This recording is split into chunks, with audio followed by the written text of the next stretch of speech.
लालबाग म्हटलं की आपल्याला आठवते ते गणेशोत्सव आणि मसाला। तर मंडळी, आज आपण दरवर्षीप्रमाणे यावर्षी जाणार आहोत लालबागला मसाला बनवण्यासाठी।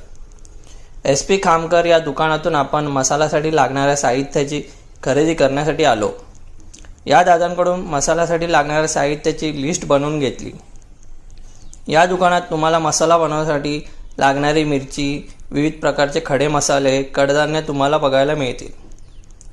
तसेच येथे रेडीमेड मसाले, कुळीत पीठ, घावणे पीठही मिळेल।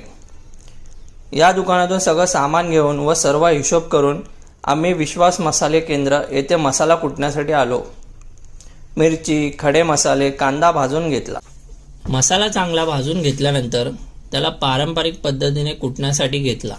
दुकानाच्या बाजूला चिवडा गल्लीमधून चिवडा व फरसाण घेतले। येथे तुम्हाला भाकरवडी, लाडू, चिवडा, फरसाण बघायला मिळेल। फायनली 2 ते 3 तासानंतर मंडळी अशा प्रकारे आपला मसाला तयार झालेला आहे। संपूर्ण व्हिडिओ बघण्यासाठी आपल्या चॅनलला व्हिजिट करा व चॅनलला नक्की सबस्क्राईब करा।